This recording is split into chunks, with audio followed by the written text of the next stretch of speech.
welcome to the Staten Island Morning Show. I'm Cara DeFalco in for Nikki Stanzione. And I'm Don Smith. We're so glad you can join us, Cara. Nice to see you again, filling in for Nikki. My pleasure. All right, so another round of bonuses is on the way for state healthcare workers this month. Workers making under $125,000 can receive up to $1,500 in additional money through the program. Distribution of the money began last week. The bonuses started as a way to thank healthcare workers for their efforts during the COVID-19 pandemic. And, you know, even $1,500 is anywhere near enough for what they've done throughout the last 3 years. Yeah, I can't imagine. I don't think there's a quantity that is sufficient for the gratitude that we have for them. I mean, it just, and the things that they risk. I mean, I think about my girlfriend was a doctor in the city at the time, and she literally sent her husband and child to live with her parents so that she didn't risk contaminating them when she came. I mean, she didn't see her kid for 3 months. Yeah, because she was so scared that, you know what I mean? I just, when I think about that and how many hundreds of thousands of people did the same thing, it's like, it's just, and I even think, you know, even 5 years, 10 years from now, kind of the PTSD from a lot of all this and how that the mental part of this is all going to play out. Mental and emotion parts, you know, and again, there's no money that you can only put a price tag on having those kind of feelings and what have you. So, you know, I mean, it's nice that they're doing it, but yes, you know, it's good. It's a good thing. There's plenty of places in the country that are not doing that. Also true. And that's also a problem too. But you know, it's just been a real tough time for everybody. And again, if it wasn't for the healthcare workers, there'd probably be a lot more. I mean, horrible stories and things like that we would have heard of if it wasn't for them. 100%. Continuing with our headlines this morning, the NYPD has issued another warning about car theft. So a tweet from the department's Community Affairs Division warns drivers to be particularly vigilant at gas stations. They advise drivers to take several precautions, including turning off their car, removing the keys, and closing and locking all windows and doors. The warning comes as Staten Island has faced a recent spike in car thefts along the South Shore. The number of car thefts in Staten Island has nearly doubled in the last year, with 513 vehicles being stolen in the last 12 months. And it just, you know, it seems so logical. And at the same time, I think everybody has to remember, you know, if it's convenient for you, it's convenient for somebody else. So if you're at the gas station and you're getting out to, you know, to run into the store or whatever, and you leave your keys in or you leave the car running or whatever it is, it makes it just as easy for someone else to get in and pull away. Right. Because I mean, I think I believe that I mean, I'm a car guy, but, and I think that there are some cars that even if the key fob is not in it, that you're still able to put it in gear. I believe some, maybe not so much the newer ones like 2023s, but maybe let's say a 2017. Mine's a 2017 and the car will operate within 30 feet of the key fob. Which more than likely, if you're inside getting coffee, whatever, it's probably real now you're not going to make it down the street, however, but you know, just still, that's as long as you take the key with you. If it's sitting in the cup holder. Yeah. Well, different that's story. True too. Exactly. which quite honestly, I mean, I have another car which has that, which the car that I have just as a standard key, but that's exactly where I put it, is in the cup holder. Because you're always afraid you're going to lose the damn thing as you're getting out of the car and the thing drops. That might be an age issue. It's like, where the hell did I put those? Oh, I know, right? At least the keys, like you hold them, it's like a physical, tangible thing, you know? And then when you walk into these new cars today, and again, with your phones and stuff like that, you can also open and close start the car and hit the alarm and things and hit the alarm like that. But look, you're going for the coffee or whatever, just lock the car. Just lock the car, take the keys. Exactly. We'll do rocket old school. Yeah, exactly. Hey, listen. Speaking of winning, one lucky winner bought a third-place Powerball ticket worth $50,000 right here in Staten Island. The ticket was sold at KP Deli in Rosebank. To win the third prize, you have to match 4 numbers and the Powerball. And the prize adds to several lottery wins in New York in recent days, including a store in Newburgh, upstate New York, that sold 3 winning tickets in a single week. Not too shabby. So getting some love here from the Powerball Mega Millions crowd here. You know, recently we just had the big Mega Millions in Maine. You know, I mean, to be honest with you, I didn't even know Maine was even in like the Mega Millions states or whatever. You know, I mean, I don't even know when the last time anybody in Maine actually won like the big prize. You know? But it is interesting how the lotto fever kind of just, you know, circles around. I feel like now's the time you want to play, like when it's low and not as many people are in it. It's like, I'm like, now's the time where I should actually go buy the ticket. Exactly. Because then, you know, I think once you get to a certain point, it's like statistically, mathematically, someone's going to have to win, like eventually. But you wonder where that border is. Like, where does it, you know, where do they do that? You know, I almost feel like somebody's going to just put up, instead of 6 numbers, it'll be 7. Yeah. And then it'll be like a $3 billion prize. I mean, like, they just see how much people get excited about all this stuff. It's for like math people. Like when odds make sense to you, I'm like, I'm just anyways. Here's my $2. just I was gonna say, I just See want to who make wins. my money back. Exactly. We're excited for our first guest today. Nonprofit Staten Island represents over 150 organizations across Staten Island. They're holding a Night at the Museum networking program at the Staten Island Museum. And here now to tell us more is their executive director, Tatiana Arguello. Good morning, Tatiana. Good morning. Thank you so much for having me on the show. We're so happy to have you. Tell us what inspired Night at the Museum. I love the movie. I think it's a great idea. I would love events at museums. Well, so as you've mentioned, we definitely have so many different nonprofits that we represent here on Staten Island. As the executive director in this position for over 7 months now, I think it's really important to do a spotlight on our culturals and really just showcase all the wonderful things that they have going on. So one of our board members, who actually is CEO of the Staten Island Museum, invited me to their contemporary night. And that was something that I had perhaps over a month ago. I was so blown away about just the amazing thing happening here on the island. You know, you think about the Whitney and how they have like a night out for young people just to engage and whatnot. So to have something here on Staten Island that really replicated something like that was magical. You know, they had the Coop, and also they had Makerspace Radio DJing, and it was just such a wonderful night. And so when we're thinking about annual mixer, we really were thinking about I just want to showcase this thing, right? And just like replicate this event for folks who are not able to make it. And so I'm really, really excited to present this to our members. And I'm really grateful for the generous support of the Staten Museum and also the Richmond County Savings Foundation that made this event possible. Fantastic, Tatiana. What do you hope people will get out of this event? So what I think is so wonderful about this event is that it will be an opportunity for our guests and our members to view the current exhibit. So they have a yes and exhibit, and it's a showcase of local artists and really a time capsule, as I would say, of the pandemic, of just where we are as an island and our culture. And so to put a spotlight on Staten Island and to celebrate the artists on Staten Island, I think is really timely, especially as we're moving into this new era after the pandemic and like really living through just all the different challenges and all the lessons learned. To really have a moment to celebrate, to reflect, and to be around colleagues to have these important conversations and to think about where we go next as an island. And so I'm just happy that we're also able to bring the artists so that they can not only exhibit their work, but also meet and greet with some of the nonprofit executives on the island. And Tatiana, how does this event fit in with all of the other work that Nonprofit Staten Island does?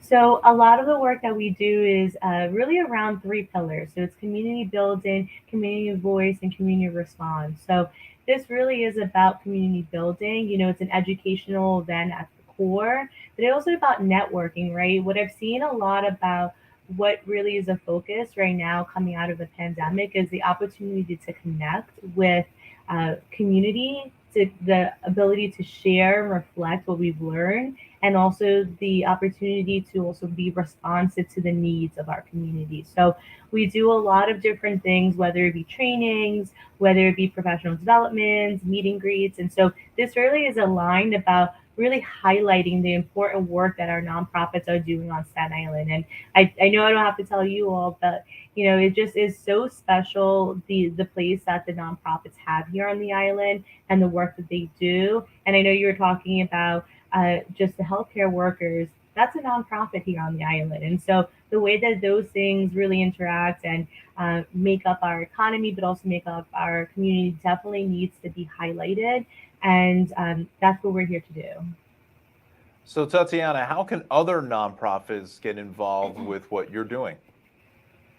Sure, you can definitely reach out on our website, nonprofitstatenisland.org, or you can reach out to me at tatiana@nonprofit.org. We are here to support. We are here to really be there, and also to share and to also make sure that we are just really timely with what the message and the needs are of our community. So keeping up to date and keeping us at the table. So definitely feel free to connect and stay engaged. Incredible. Tatiana, thank you so much for joining us today. We appreciate your time and all the work that you guys do. Thank you. Very great, foundation and nonprofits. I mean, they do so much great work around in New York City and everywhere else. And that event just sounds like so much fun to kind of get together. And what a great idea to kind of take all of those nonprofits and the meeting of the minds and kind of get them together and be like, oh, how can we all help one another as we help the people that we're serving? Right. It's that helping the other organizations is where I think really the community really comes together. Yeah. Which is fantastic. Absolutely.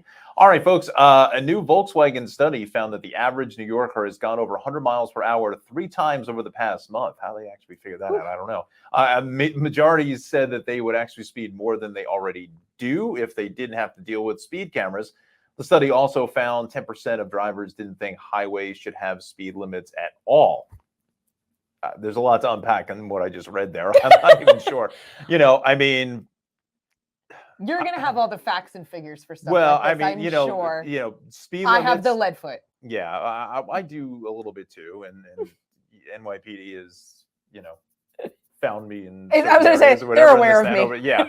So, but not having speed limits in New York City, that's not going to happen. I mean, you can't. I mean, how can you not? No, not in the city maybe itself, like but upstate New York. I agree on highways. I think because it is. There comes a point where like it's scary to go too fast. I don't think. Yeah. I'll be honest. I think people drive the speed that they're comfortable driving anyway. I don't know that the speed limit makes a big difference. So I think it's really just a matter of removing the penalties. Right. But going over 100 miles an hour, I mean. That's the point where it's scary. Yeah. I'm surprised by that. But even that, I still feel like if you are that person, you're probably creating some issue. But I think for the most part, the other people know to kind of stay away from the person that's going. Yeah. Let me just move over. I'm not going to have a fight with this guy. I mean, there's really, it is only really like only so many times during the day and only so many roads in New York City to physically, the structure of the road that you could actually do something like do 100 miles an hour. I mean, trying to go across the Staten Island Expressway at 100 miles an hour. I'm not advocating that in any way, shape, or form, but I mean, but it would definitely have to be like 1 p.m. on a Wednesday, or just something, right? Yeah, or like a Sunday morning at like 6 a.m. or something. I mean, there's not an opportunity. And that's the thing too. I mean, there's so many of the roads in New York City. One, are very old, and two, I mean, there's more twists and turns than a Formula One racetrack. I mean, like the Bell Parkway and the Cross Island. Yes. I mean, you can't do 100 miles an hour on the Gowanus. I mean, unless you got a death wish. I mean, that's just impossible. Yeah, it's not impossible. I'm sure somebody's done it, but I mean, wow. I don't know. I don't know. Well, let's see. But would you remove the speed limits off of highways? I don't know. No? I mean, I think maybe like upstate, maybe parts of the Thruway or 84, that kind of thing, possibly. Yeah. Maybe. But not through the 5 boroughs. Not through the 5 boroughs. I wouldn't. I mean, and the speed limit in the 5 boroughs is 50.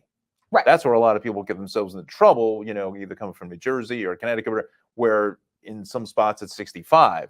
Right. Is that you come into New York City, it's 50. It drops down to 50. And they are, NYPD is very aware that it's 50 miles per hour. Yes. They're going to get a nice little note from NYPD. Yeah. I got one in the mail. They were like, hey, hi, caught you. This is you. Go. We got Thanks. you. I was like, yep, that'd be me. Yep. Exactly. All right. So speaking of NYPD, they are looking to raise awareness of a new hotline, I should say, to report scams. Officials are asking New Yorkers who have received suspicious texts, emails, or calls that could be possible scams to call 646-610-SCAM. Again, 646-610-SCAM. Anyone who is a victim of a scam is asked to call 911.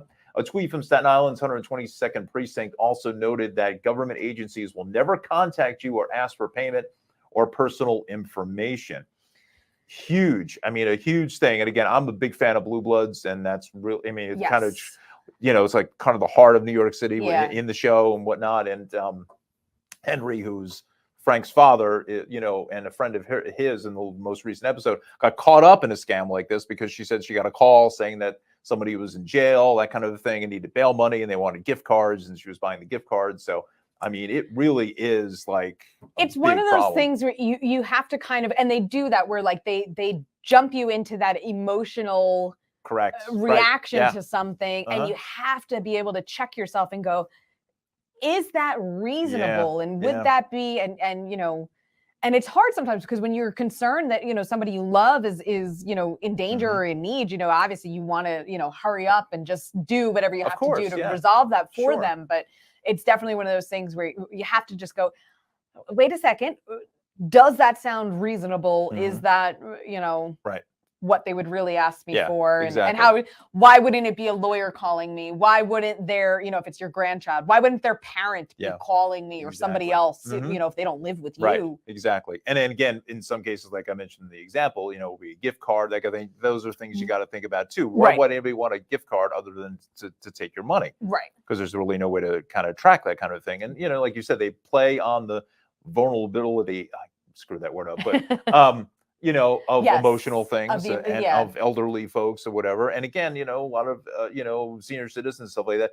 They have a very large family. I mean, you don't know what's happening with all your cousins or whatever from around the country, around the world or whatever. I mean, you can't keep up on top of all of that. So, I Right. mean, when you do get a call like that, of course, the first thing you want to do is try to help It's somebody, panic. Yeah, absolutely. and also the texting now has become a big issue.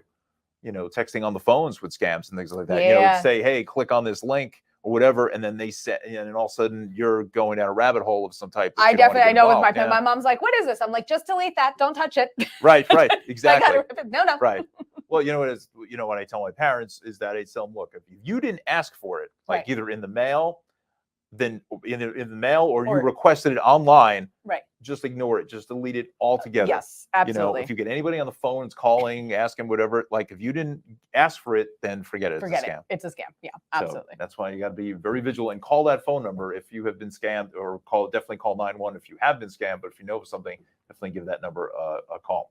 All right. A local actor who has appeared in TV and movies is looking to give back with his new acting school, teaching kids aged 6 to 14. Steve Astulis is now with us to discuss the new acting school. Steve, good morning. Thanks for joining us. Good morning. How are you? How you guys doing? We're doing well. We're doing very well. Now, I know I've gone to acting school before, so I'm sorry to hear that. Did you? I didn't know that about I you. did.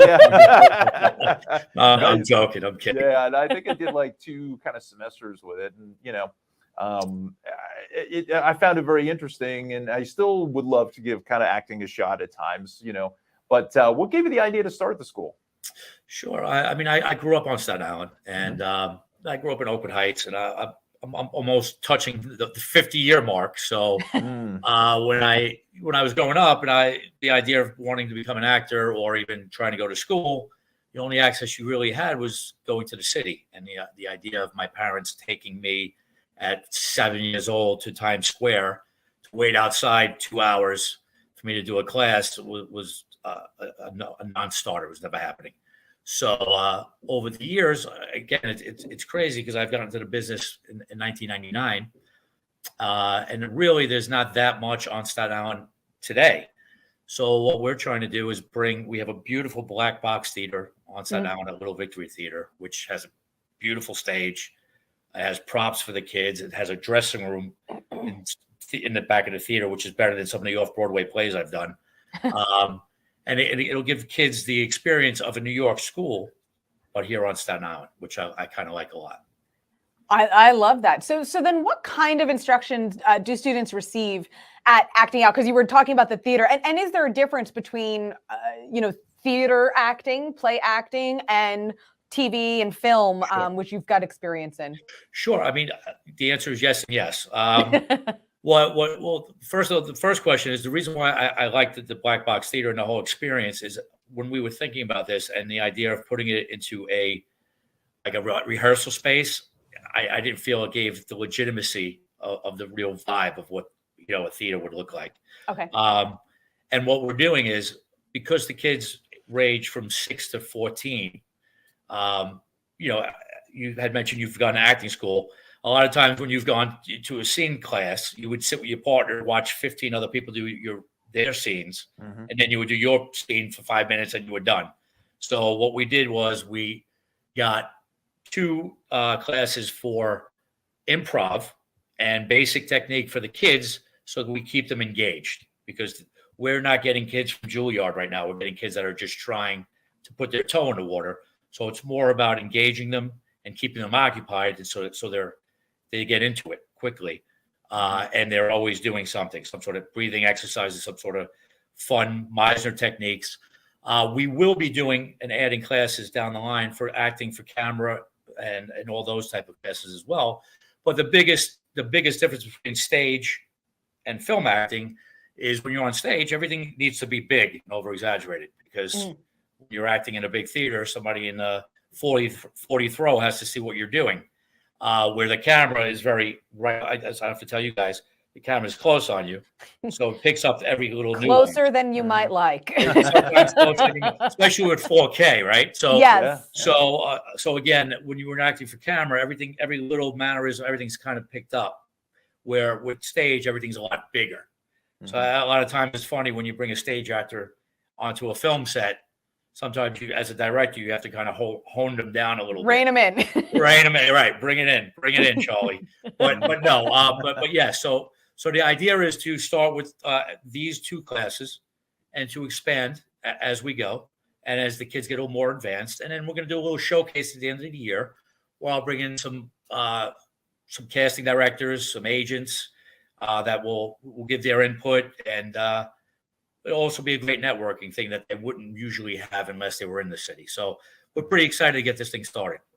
Yeah, I mean, it's a great idea having it on Staten Island. You know, like you said, having to go into Manhattan. I mean, that could be just, first of all, some may not have the means to get to Manhattan. Let's be honest. I mean, but you know, and it's a daunting thing. The big city, the whole thing. It's very intimidating, and having you know, your acting school here on Staten Island, I think is a great idea for, like you said, many who are just looking to get their toe into the water, maybe get their feet wet, just try to see if they like it. You know, I mean, my niece has been doing a lot of community theater where she lives, and you know, she's really enjoying it, and I think that's kind of the direction that she's going to go now, going into high school next year. So, you know, she's really involved in a lot of the theater productions and stuff like that. So I think it's really a great resource. Now, going to ask you this question. Sure. You became an actor after serving in the NYPD as an officer for several years. So how did that experience of becoming an actor inspire you to start this school? And have you been on Blue Bloods or Law and Order? Well, again, this is a 3-part question. One other quick thing I just wanted to say very quickly. Sure. Is also the reason why I like the acting out school is I do have 3 kids myself. I have a 10-year-old and 2 8-year-olds. Oh, wow. And again, between COVID and PlayStation and YouTube and their iPads, I wanted them just to get out and kind of go and be with other people and do, you know, other kids and to mingle. So I think it builds a lot of confidence. So that's the last thing I wanted to say with the school. Of course, every actor in New York City who has any cred has been on Law and Order. Right. That I have to say. So the answer for that is also a yes, obviously. Nice. And the whole NYPD thing was very Forrest Gumpian. I had no intention on ever being in this business, nor did I have interest. I ended up working security with Leonardo DiCaprio back in 1999, right after Titanic. And basically whatever he did, I did. So from there, I would go to parties and all this stuff. And I met this gentleman who was a producer called Dylan Sellers. And he asked me if I played football. And I'm like, yeah, I played in high school. He's like, you'd be great. I'm doing a movie called The Replacements with Keanu Reeves. So I'm like, okay. So next week I'm in Baltimore at the Baltimore Ravens Stadium with Gene Hackman and Keanu Reeves. That was a good movie. And I think I say like 2 lines. Okay. And I'm like, well, this is cool. And then everything kind of started happening from there. So yeah, it was actually a unique story because it was kind of, like I said, very Forrest Gumpian. Yeah, yeah, definitely, really kind of fell into it, if you will, which is amazing. Yeah. So, and why did you choose that age group of 6 to 14? What was, why not do high schoolers or adults or something like that? That's a great question. Again, because it's Staten Island, and because again, if we were doing something in New York City, obviously, this is more of a novelty. And again, targeting kids, being a father, being a parent, to get the kids out and have kids learn. I feel that certain age group, it's a nice little niche type of deal. where once you start getting into 14, 15, you start going, like you had mentioned, to high school programs, and adults have the ability to go to the city. So what we're trying to do is obviously with a school like this is have them get prepared to see if they like it, to get some techniques down so they could go on to major programs, either in college, in high school, or schools in the city. Mm-hmm. Now you mentioned, improv, and that's kind of one of the classes. That's what I took, was improv. I think you guys are doing that right now, aren't you? Yeah, Yes. basically, right. Yeah. And this whole thing, we just make it up as we go. You just go. Right. Exactly. And honestly, I mean, I really enjoy the improv stuff. Like that was really something I was like, wow, this is like, I can do this. Maybe just because, trying to memorize all those lines. And look, I give these, actors such credit. I mean, look, I'm a big General Hospital fan, right? Okay, I'll admit it. And it's just amazing, that they crank out so many shows. They got to do this so fast that there's not really room to take a whole lot of takes. And they got to memorize, like 5-6 pages of dialogue. I'm like, I don't know how you even think about doing it. I just feel like for me, it was just easier. I'll just make it up. Just give me the outline, like Larry David does in Curb Your Enthusiasm. Absolutely. Gives you the outline and you run with it, and then you kind of see where it goes. I think that's even kind of the fun of it too, to see where folks take it. Absolutely. And again, a 3-part answer to a quick question. I don't know what our time is, but quick question. Again, first of all, when people improv, to me, that's the best form of acting, and that really sucks you in because you don't know. Yeah. You have no idea what I'm going to say. So there's no predetermined knowing what my answer is going to be. So all your reactions are obviously genuine. And as far as I used to be on all my children. Oh, there you go. They always used to have a bad rap. I used to think like, oh, soap opera actors are terrible. They're actually awesome because they do have to learn so much dialogue. And they only get 2 or 3 takes, and they just go with the best one, and then we got to move. So I give tremendous respect to soap opera actors once I got on, because again, when you shoot a film, you could do something 20 times. You do a wide shot, a close up, a 2-shot. So you do all that stuff. Everybody looks great. But when you have to learn, 10 pages of dialogue in an hour, and then they say action, and to deliver anything good in 3 takes is tough. So yes, all those soap opera actors, they get a lot of props from me. So a lot of people don't realize what they have to go through. Yeah, no, I can't even imagine, because my ability to memorize anything is out the door. Totally. Yeah. And I always loved Whose Line Is It Anyway? Because of the improv element. I mean, to watch the stuff that they came up with, and I'm crying laughing, and I was like, I cannot believe they made this up on the fly. Steve, really fast personal question for you before we let you go. I just want to know, what is your favorite project that you've ever worked on as an actor? It's great. I've been, big roles in smaller films and smaller roles in big films. I mean, to work with James Gandolfini in The Sopranos was awesome because that was legendary. Yes. I got to work with with Sean Penn in The Interpreter, with Sidney Pollack, which was pretty amazing. Wow.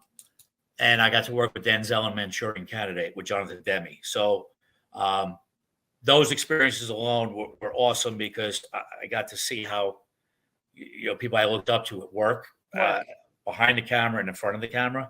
So I would say those 3 experiences were awesome, as well as working on Gangs of New York with Daniel Day-Lewis. I mean, I got to see him play the Butcher and win an Oscar. So, I mean, I again, very, very Forrest Gumpian, but here I am. Yeah. So, but I would say those were I cherish those more than the lead roles I've played in smaller films. There's something to be said about watching someone you admire or someone who is exceptional at their job work, and to be able to take it in. Right. I think that's incredible. Quickly, you mentioned Sidney Pollack. I mean, amazing director, but also an amazing actor too. I don't know how many people realize how good of an actor he was. Michael Clayton is one of my favorite films with George Clooney, and he was fantastic in that role. I'm surprised he didn't get nominated for an Oscar for that one. Amazing. Steve, if folks want to sign their children up for acting out, where do they go? Go to actingoutschool.com, and there's a sheet that you could fill in all the information, or you could just call us, and we have an operator 24/7, not 24/7, but most of the time they'll answer the phone, and they'll give you all the information needed. Great. Awesome, Steve. Thanks again for coming on the show and telling us about this great program. We'll be looking for you in the movies and TV and on stage. Thank you for having me, guys. And good luck with this. This is an amazing platform. Thank you.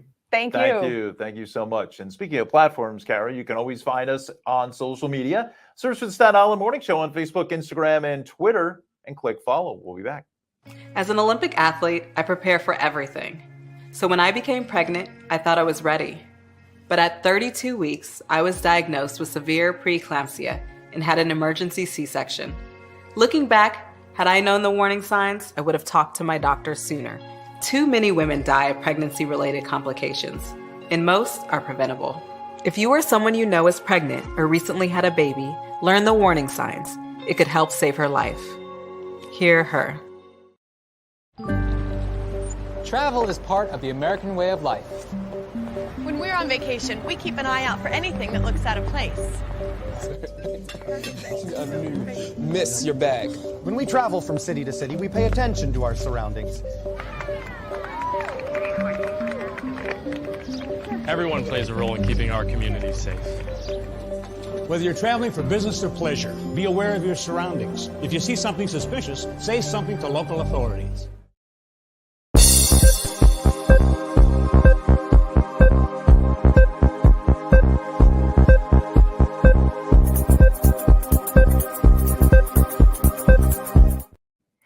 Welcome back to the Staten Island Morning Show. Let's get a check of the weather. In the first half of January was, without a doubt, warmer than normal. Yesterday, we showed you that is expected to continue for 6 to 10 days from now, but it looks like we might actually see more normal temperatures with some colder days mixed in for the end of the month. You can see the 8 to 14 day outlook rather, showing that temperatures will probably average near normal in our area for the last days of January. Until then, we have temperatures in the low 50s for today before we have a chilly and rainy Thursday. Going into the start of the weekend, temperatures will be a bit closer to normal with lower 40s. Saturday looks to be the best day of the weekend. Stick around for the complete 7-day forecast coming up in just a little bit. It's just amazing you said lower 50s in January. I know. It's really been, I'm not complaining. I'm just concerned. No, not at all. Like you said yesterday, I think we're going to pay for it somewhere. So I was going to say, we're not getting away with this for free. Yeah, exactly. It's not for sure. All right, checking in with more headlines. Telemarketing calls have become a daily fact of life, but a new state law looks to change that. As of March, telemarketers will be required by the state of New York to give the option of being added to a do not call list. Yeah, before the new law, telemarketers were able to put a do not call option at the very end of the call after many recipients had already hung up. Now they'll be required to do so towards the beginning of the call. So, it's the old spam calls, the robocalls. If it's not in the first 5 to 10 seconds, I'm still not, because as soon as I hear that automated voice or a number I don't know, I'll tell you what though, and it's nice too, the phones have gotten so much better at detecting, so if it pops up and it says, suspected spam, I'm like, whatever, delete. Right, exactly. And if you don't know where the phone number is coming, if I don't know the number, if it's not in my contact thing or whatever, I don't even answer it. Yeah. Unless it's somebody that's going to, and I ask them to say, look, if you're going to, call me, just give me the area code or whatever it is so I know to pick it up. I know to answer. Exactly. Because you're right, with a lot of the phones today, it'll automatically, if it doesn't recognize it, it goes right to the spam thing, and which is great. Right. But it's kind of, like the home service and stuff like that, I think gets a little. Some home services, they don't. People really still have do landlines. That. Yeah, some do. I know people do. I know. Yeah, they do. I guess you'd be surprised how many actually do. But again, a lot of them also is like IP driven. They're over the internet, that kind of thing. So exactly. But I don't know. Where there's a will, there's a way. I guess. That's always trying to find you, trying to sell you something. That's it. So the New York City Department of Sanitation is highlighting its crackdown against illegal dumping on social media. One of their recent posts showed an incident caught on camera in Staten Island where an individual is seen dumping several bags of trash on the side of the street in Arlington. The department says the vehicle has been impounded and the dumper was fined $4,000. It's one of several recent illegal dumping incidents on Staten Island and across the 5 boroughs. I love the clown emoji. That actually does it for me. That's Wow. Yeah. I just don't. I don't understand when people do those things. Like I just, there's got to be, it gets picked up at least once a week. Yeah. There's always a place to drop off bulk or whatever. There's not really a reason for it. What? Yeah, I just thinking that it's probably stuff that won't be picked up in some capacity. That's the reason why they're just dumping it either on the side of the road or whatever, or just leaving it outside somebody's house, that kind of thing. So I'm not sure, but you know, I mean, if you see it, certainly, you know, report it For sure. to somebody. So, all right, the Grace Foundation is a Staten Island-based nonprofit that looks to help people with autism and their families. Here now to tell us more is the director and respite programs and services, Julie Goutzman. Julie, good morning. Thanks for joining us. Good morning to you. How are you? We're doing fine. Thanks for coming on the Staten Island Morning Show. So let me ask you, Julie, how does the Grace Foundation approach its mission of helping autistic people achieve a higher quality of life? So the Grace Foundation was started by parents. And the most important thing is to know what parents are looking for. And parents are looking for the people they brought into this world to have a fulfilled life that provides things that makes them smile and makes them find their own potential. So that's our main goal in all that we do.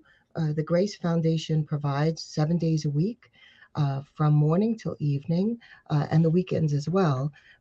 So respite programs are from 4 till evening. We finish at about 9:30 or 10 o'clock at night at times. And then sometimes on the weekends. And our day hab program starts in the morning and then provides really life meaningful programs for the people that attend to learn job skills and all the things that will help them feel fulfilled as human beings as part of society. So that's our job. And we take it very seriously, but we also do it with a lot of joy. And you know what, Julie, I love that you said that it was founded by parents and that it really is, kind of fulfilling, that want of the parents. I know people personally who that's their main concern is, when I'm gone, what happens to my adult autistic child? Where do they live? Who takes care of them? Are they able to care for themselves? And if you don't have something like that in place, I mean, I imagine that's terrifying. So what kind of a role, what sort of things, I know you briefly mentioned some job skills, what other sorts of things are taught during the day hab program? So the day hab program has places that they go, places that they do job skills like Meals on Wheels. They've been to Snug Harbor. They've done many different business collaborations, so that we want more, of course. We want people to reach out to us and offer more opportunities, but they are very involved, and they feel really proud of the work that they get to do. The other thing that they have is this incredible podcast that they themselves are part of the production of, and it's called Dan on the Street. And they have collaborated with a gentleman named Dan Ryan, and they do this incredible talk show, in essence, like what you're doing, interviewing different community members who then give them the opportunity to feel like they really have something to say and things and important questions to ask. It's incredible. Yeah. Podcast. Yeah, That's amazing. Yeah, right? Yeah. Unbelievable. It's beautiful. It's beautiful. And then our respite programs, then are like a wonderful addition, because we do all kinds of programs that tap into the interests of the people that are attending. So if they love music, we have singing, dancing. If they like acting, we have that. I was inspired by Steve just a moment ago. We do some improv with them, and which is great for their creativity. We do art, because there are so many incredible artists that we have, and learning history, learning science, money management skills. The money management is such an important thing. We have in a program that helps them really learn about what things cost, even what it would cost to buy a house, to furnish a house. And we really talk about all those things. There are cooking programs, independent living skills, learning about self-care, social skills. And then there are just some really wonderful fun things where there are clubs where they have their friends and they get a chance to hang out like everybody else and have friends, which is wonderful. Yeah, wonderful. So tell us about some of the recent stories of some of the people you work with. I'm sure you have some great stories. Yeah, I mean, it's an incredible thing to watch people flourish, right? We start at the ages in program at 5, and then we have those that are, I think the oldest person right now we have in program is 36 or 37 years old. Wow. Yeah, and it's very interesting. We have one young gentleman that's such a talented artist that he's been featured all over Staten Island and in Brooklyn, different places that he's had his art shown. But some of the most important things that we see is the development of self, the understanding that they are qualified, that they come into grace and feel like they belong. And therefore, they take that feeling into the world in a more than they would have without it. That's what we want to do. We want to treat self-confidence and also really touch base with all of the families. Many of the we just had a dance, for example, and we had our holiday dance, and to see them out having an incredible time with a DJ, with a DJ who's actually a parent of somebody with autism, and the joy and the genuine love and friendship that occurs, to see the work skills being learned in Dayhab, knowing that they're useful and that they can be built upon, to know that they got to see their the Grace Foundation up in lights in Times Square for the NASDAQ, and we got to ring the bell at the stock exchange. That's courtesy of our incredible executive director, Kathy Del Priori, who thinks wonderfully out of the box and thinks big, which is a joy for us who provide. So that all sounds amazing and just so beautiful. And I love how you said that, just to give them give folks that sense of belonging and purpose, that they are not they are useful they're more, and the thing is, they're so incredible. They're such genuine human beings. They're without question, they've taught me more than I've ever taught them. There's no doubt about it.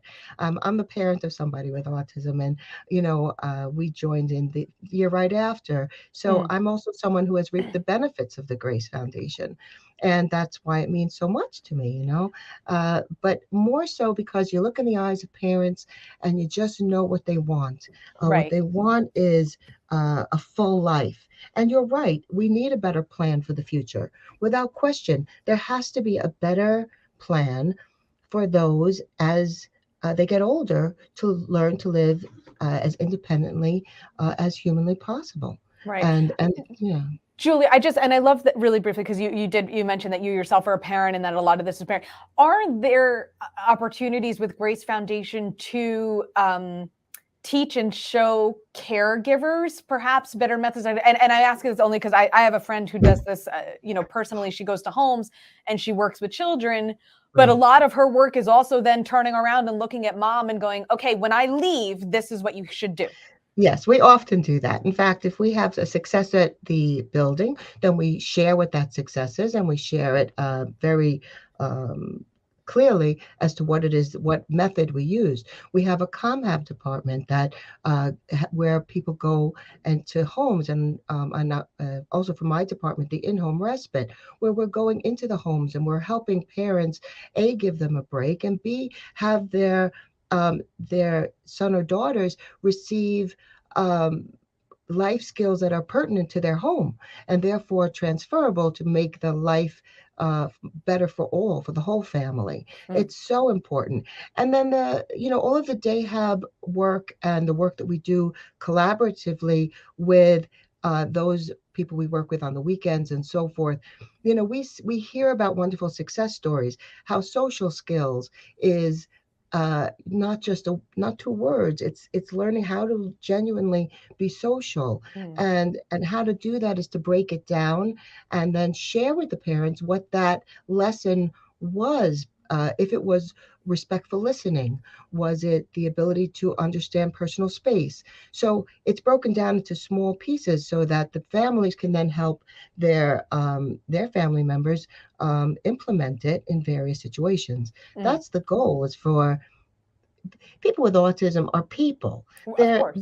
they're people that belong. They're people that that want to see and do. It's just they see and do sometimes a little differently, and all that comes with respect for all of what they need, you know. And we address a lot of their sensory needs. In fact, we have a new sensory room here in our building, which we're very excited about. That a lot of the little children are genuinely reaping a lot of reward from, as well as the older guys who can sit in club chairs and feel like they're just hanging out with friends in a space that feels warm and inviting. So between the sensory studio and also the sensory barn outside was donated to us by the DeSantis Foundation.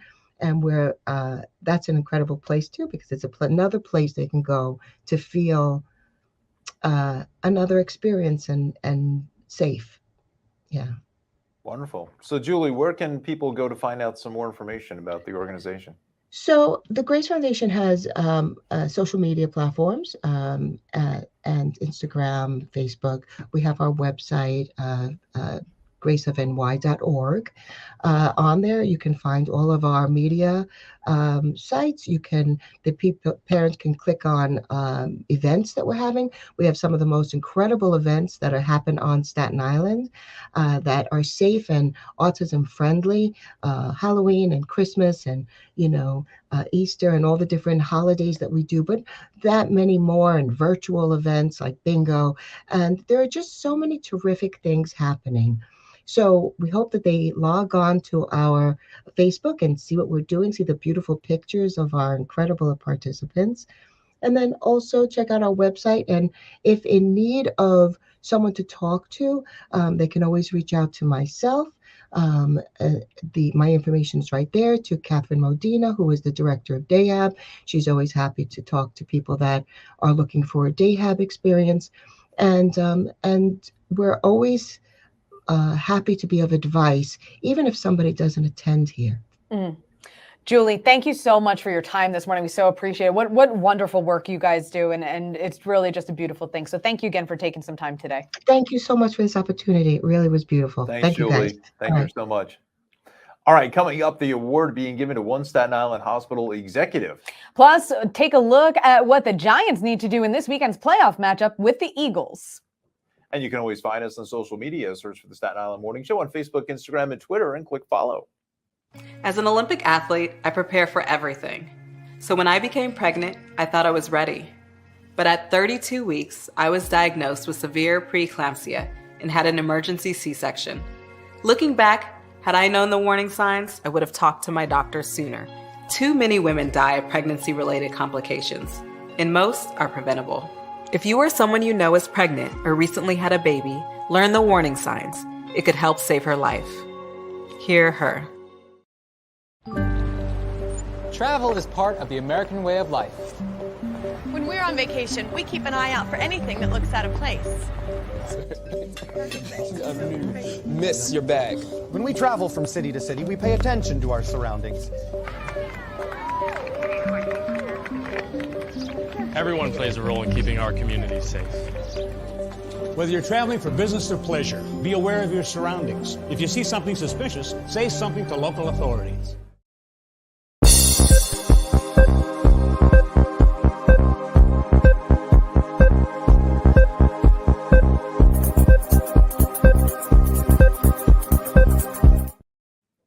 Welcome back to the Staten Island Morning Show. Let's get a check of the forecast, and it is already a milder start to the day, and it will get even more mild for the afternoon. A high of 52 is forecast today in Westerly, 53 for Bloomfield and Dungan Hills, and 50 for Bay Terrace. Looking ahead at the weekend, Saturday is the best day to be outside, but Sunday still a bit of a question. We'll be tracking a storm system coming into the area by Monday, but we could see some precipitation start as early as late Sunday. Looking at the 7-day forecast, we should dry out for Tuesday as temperatures continue to be above normal in the mid-40s. The storm system we'll be watching for the start of next week does look to be another mainly rain event. So not looking at any snow as we go into the third week of January. Right?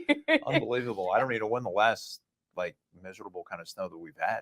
got to be last winter of some It's got to capacity, be, I think, yeah, right? absolutely, Wow. absolutely. It certainly hasn't been this Nope. winter, not yet. So one of the recipients of this year's Lewis R. Miller Leadership Award is a healthcare leader right here in Staten Island. Dr. Henry Thompson has served for 12 years as the CEO of the Community Health Center of Richmond. Since its founding in 2006, the facility has quadrupled the number of patients it serves, now seeing 41,000 a year. Dr. Thompson was chosen for the award due to the impact that the hospital's growth has had on the Staten Island community. Congratulations to him. Yes, and with the Giants' big playoff game against the Eagles, and you're super happy about that, maybe a lowly Jets fan. Coming up this weekend, Chris Tsakonis got the inside scoop on what fans can expect from WFAN Giants reporter Paul Dottino. Giants made it back to the divisional round of the playoffs for the first time since their Super Bowl run 11 years ago. Now they face a matchup with the Eagles on Saturday night. Here now to break it all down is Paul Dottino, Giants reporter for WFAN. Paul, really appreciate you making the time. Yeah, good to be with you. It's an exciting time here in East Rutherford. For sure, for sure. So real quick, want to touch on that 31-24 win over the Vikings in the wild card round. What were your takeaways from that game? Well, I think what you saw was a Giants offense that did pretty much everything it wanted to do. I mean, that's how they were able to score over 30 points for the second time in the last 3 games. You know, it was just a good matchup made for them. Minnesota was unable to really get much of a pass rush going. And, of course, their secondary had been sliced up all season long. And so the Giants knew that. And even though Saquon Barkley ran for a couple of touchdowns, it was really Daniel Jones who not only destroyed them with his arm, but also with his legs. A sensational performance by Jones, probably the most important one of his career. And then on the defensive side of the ball, they really shut out Justin Jefferson. When you consider the fact that the guy easily could be the MVP of the league this season, to hold him to what they did was truly amazing. Yeah, certainly, Jones's performance on the offensive side being huge. So Giants and Eagles being in the same division, already played twice this year. Eagles came out with the win both times. What can you take away from those games that could inform, what we will have to see out of the Giants if they're going to pull off the win and advance again? Yeah, this is very tricky because the first time the Giants played Philly and they basically got belted, a runaway freight train for the Eagles in the second half of that game. But the Giants were badly banged up, injuries across the board. They're a lot healthier now, about as healthy as they've been all season long. To get all their starters back on D, we're waiting to hear about Azeez Ojulari, but it bodes well for them in that they can at least be close to full strength. Now, when they had the rematch in Philly just a couple of weeks back, they played all their backups. They limited their starters to only a few snaps. And when I say that, I'm talking about only a couple of guys. Up and down the lineup, I mean, Nick Gates and I guess Bredesen. And if you consider, Landon Collins isn't really a starter anymore, they didn't play any of their starters. And they gave the Eagles a dogfight to the point where Philly had to play all of their starters for the full 4 quarters, including Jalen Hurts. They didn't want to do that. And the Giants, of course, wound up falling by 1 score, even though they had the late touchdown when Davis Webb led them back. I think the Giants proved a lot. I think they got into Philadelphia's head. I think the Eagles did not want to face the Giants in the playoffs. They know it's a hot rivalry, and they know that after what the Giants did with their backups last time, Big Blue is probably very galvanized into believing that they can perhaps pull off this upset in Philadelphia. You touched on Daniel Jones's performance against the Vikings in the wild card round. What does a successful game plan for him and this Giants offense look like this weekend? Run, and run some more. Daniel Jones will have to do some stuff with his legs. He's also going to have to heavily rely on Saquon Barkley. You look at this Eagles team, and it's clear. The strength is their defensive front and their pressure. Remember, they finished just a couple of sacks short of the all-time NFL record set by the Bears when they had 72 sacks in the season. You don't want this Philadelphia pass rush, which has 4 guys with double-digit sacks this year, to be able to tee off on Daniel Jones. That is a recipe for disaster. And their secondary is terrific as well, obviously Bradbury and Slay. So you're not going to carve up the Eagles with the pass like you did last weekend against the Vikings. This has to be a game where the Giants pound it out, grind it out, And again, Jones has to run the ball as effectively as Barkley. They may have to run this thing for, I don't know, 170 yards to be able to steal this game. And then obviously on the other side, the defense just has to be stout. We know that Hurts is coming off a shoulder injury. We don't know how close to full strength that he is. And that's a big factor in this game as well, because a couple of weeks ago when they played the Giants, they were afraid to run him. And that's a big part of his game too. But they didn't want to see him taking any extra hits. We'll see if they try that this weekend. Yeah, and then on the defensive side, against this Philly offense led by Jalen Hurts, what does a good game plan look like for the Giants? Well, again, it's gonna start with containing Hurts. Remember now, Hurts is one of only 3 quarterbacks in NFL history, joining Cam Newton and Kyler Murray, to have over 3,500 yards passing, 20 touchdown passes, and 10 rushing touchdowns. Hurts was tied for second in the NFL this year with 13 rushing touchdowns. That's in the whole league. That's not like running backs or quarterbacks. That's in the whole league. So he is a very, very big threat who ran for over 700 yards this year. But in the red zone in particular, you've got to worry about him taking off with his feet on 3rd down or when he gets down near the goal line, because there are too many ways he can burn you. Not just with his arm. He's got 4 300-yard passing games, but he can do it with his feet as well. That's where it starts. Yeah, certainly the dual threat there is going to be a challenge for the Giants and something they're going to key in on defensively. Paul Dottino, WFAN Giants beat reporter, thank you so much for joining us again. Great to be with you again, Chris. Stay well. Chris, amazing. Thanks so much. I got to say, go Big Blue this weekend. Absolutely. Thank you guys so much for joining us today. I'm Cara DeFalco. And I'm Don Smith. We'll see you back here next week.